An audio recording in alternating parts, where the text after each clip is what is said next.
Yo, yo, yo, what is good, y'all? It has been a minute. It has been a very long time since we have done a full-form video. I have been so heavy into streaming, I managed to kind of neglect my YouTube channel with my full-form videos, and I apologize for any of the long-time viewers that kind of appreciated that content from this channel, and I hope to bring you more of this type of content in the future. But with that being said, go follow your boy on twitch.tv/BuckNasty, BuckNasty on TikTok, BuckNasty on Instagram, all of the platforms, social media platforms, you can find me on there. I live stream 5 days a week, Mondays, Tuesdays, Thursdays, Fridays, and Sundays. And feel free to check out the About section on any of those platforms to get an idea of my full schedule and what I'm playing. But let's get into the video.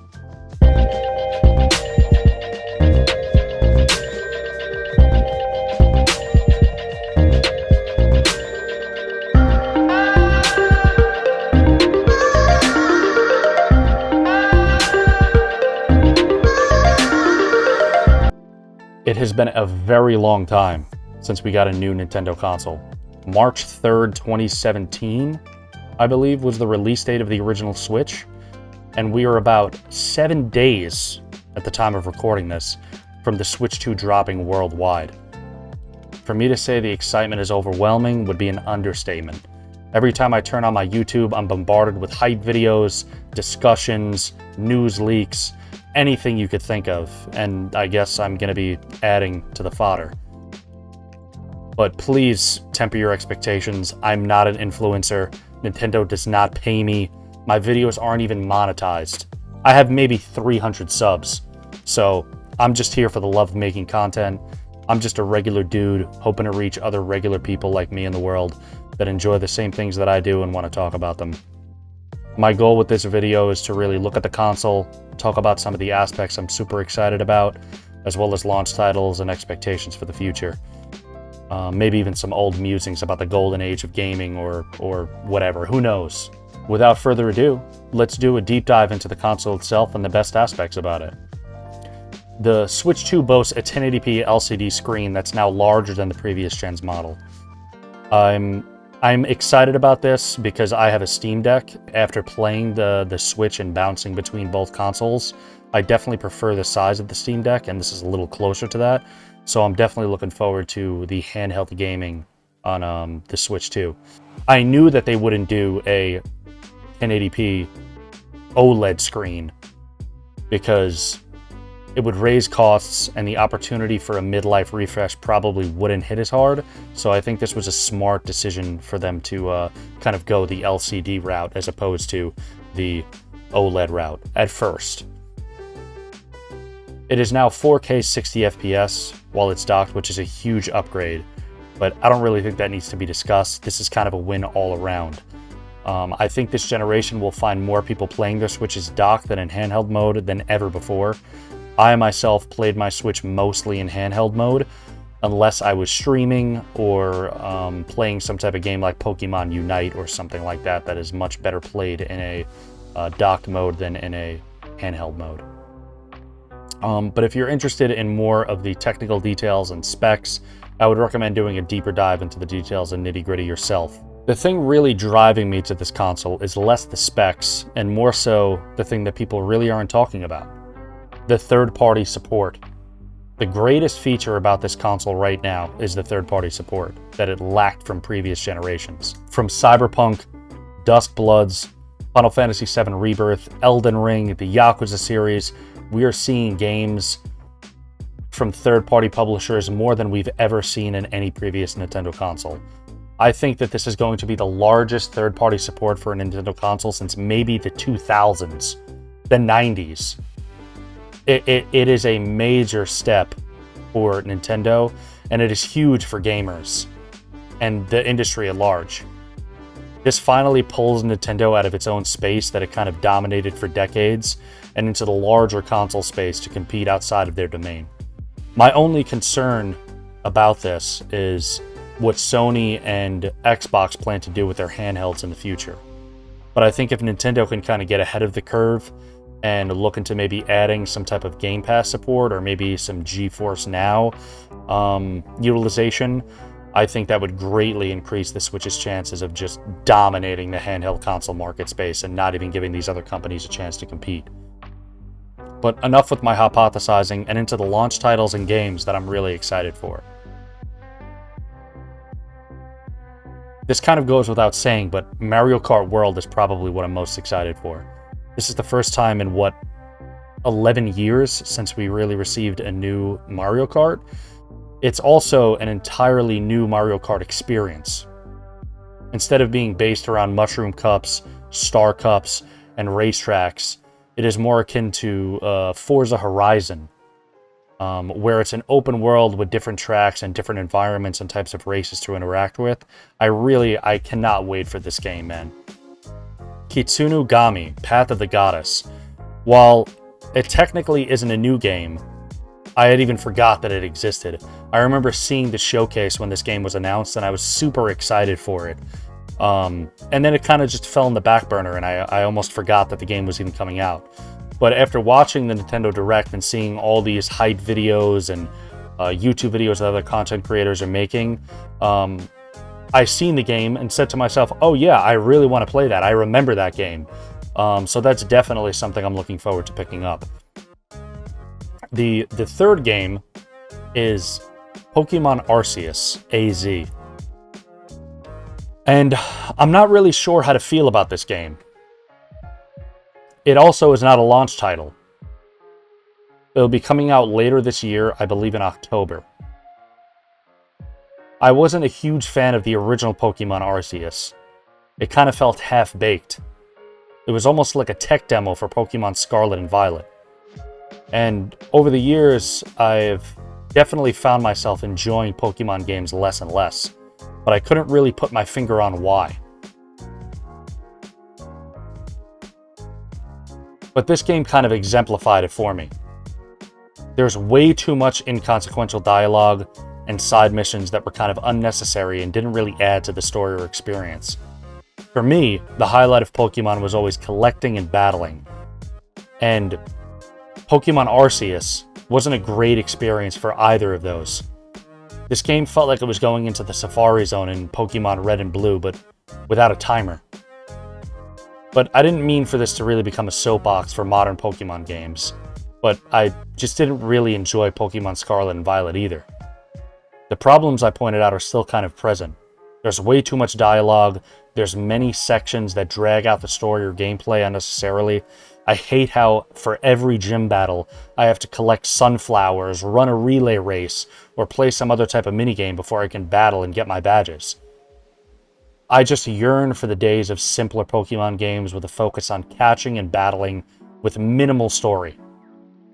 Unsurprisingly, I think the best modern Pokemon game that we've gotten over the years was Let's Go Pikachu and Eevee.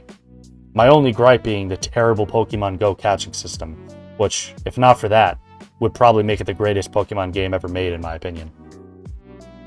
But enough about Pokemon. I know there's a lot of people out there that are super excited for Pokemon Arceus A and Z, whatever the hell these names are at this point. I know there's a lot of excitement building around it, and I'm hoping that it's much better than the original Arceus game, and something that I'm going to be picking up. The other thing that I'm most excited about is the GameCube expansion for the Nintendo Online catalog. We're getting 3 games at first, but I really wish it were more. We're getting F-Zero GX, Soul Calibur 2, and Wind Waker, which are all solid games in my opinion, and it's been a very long time since I played any of those, so it'll definitely be like a blast from the past. But I'm very excited at the potential of this. I think there is some great potential to bring some really wonderful GameCube games to the platform and give people a chance to play them for the first time. I'm hoping to see more games like Mario Kart Double Dash, Metal Gear Solid Twin Snakes, which probably will never happen, Beautiful Joe, the OG Animal Crossing, Twilight Princess, Paper Mario, Star Fox Adventures, Chibi Robo. There was a Baldur's Gate game I remember on the GameCube.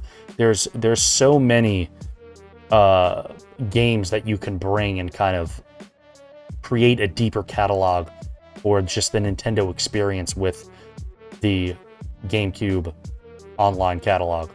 That's something that I'm really, really excited for. I know I mentioned this already, and I don't mean to beat a dead horse, but I'm just really curious to see how the Switch 2's life cycle pans out. I think if Nintendo focuses more on third-party support, we can see maybe the most successful console of all time. Nintendo already has its own market cornered, but now with even more third-party support, the rising prices of consoles and games, we may see people and families opting for Nintendo consoles over Xboxes and PlayStations, just because you get those amazing first-party games, as well as those third-party games that are available on all platforms that people want. It's a great opportunity for Nintendo to really showcase what this console is about, kind of flex their muscle in the industry, and show people that they're a serious contender with Xbox and PlayStation, which people kind of viewed as a two-horse race. I didn't get a chance to pre-order the console myself. They sold out immediately, and I also admittedly forgot about the launch, so I was a little late to the game. By the time I got to all these websites, everything was basically sold out already, or I was stuck in some type of infinite glitch and couldn't check out. So, at the moment, my plan is to show up to the nearest GameStop at 3 p.m. on June 4th and try and pre-purchase one, and then show up at midnight and pick it up. I know there's a lot of retailers out there that are kind of following this type of midnight release process, and I'm really hoping to get my hands on one. This will be the first midnight release that I've experienced in easily 15 years. The last release I feel like I can recall was maybe Halo Reach or the Xbox One. It's safe to say it has been a very long time. I was still a young man in my 20s with expendable income, no responsibilities, and this launch is kind of making me feel like a kid again. Maybe it's because it's a new Nintendo console and I grew up kind of a Nintendo fanboy, but part of me really isn't that excited. And the reason being is kind of symptomatic of gaming ecosystems at the moment. The one thing I miss from my childhood, and with every new console generation as a kid, was getting home and unboxing that new console, setting it up, and looking at that brand new UI and interface. From the Xbox and the PS2 interfaces, to the Xbox 360 and PS3, Xbox One and PS4. But I can remember buying the Xbox Series X and PS5 and kind of being underwhelmed by the whole process, because the UI was virtually the same. It almost didn't feel like a new console. It felt like getting a double cheeseburger after having a regular cheeseburger, but what you really were expecting was a Big Mac. From what I've seen on the Switch 2, this will also be the case with the console. Very, very minimal UI changes and more internal and physical upgrades. And I get the idea. If it ain't broke, don't try and fix it. But I feel like UIs are a major aspect of a new console. You're learning new things about the ecosystem, a new way to navigate the menus, new layouts, different presentations, new settings, and things to tinker with. It just doesn't feel right to use the same UI in a brand new console. But maybe that's just me. Like I said, I'm a very small content creator on here. I have little to no subs. I make these videos and create this content more so for myself because I enjoy the whole creative process of it. I like to see something come from nothing, to see the entire creative process through from just an idea into a video or some type of creation. So that's really why I do these things. So my goal here wasn't to create a very long video. It wasn't to create the most engaging and de facto Switch 2 informative piece. It was more so just to get my feelings, thoughts, and emotions about the console out and into the world and into the void. The majority of this content is also kind of off the cuff. I have little bullet points that I'm kind of reading off of. I'm not, sitting here with an entire script that I wrote. This is all kind of just my own musings to myself. But the idea here also wasn't to make a long 30-40 minute video that is a deep dive into the console, games, the future of the console. This was more so just a conversation with myself and anybody that is out there listening.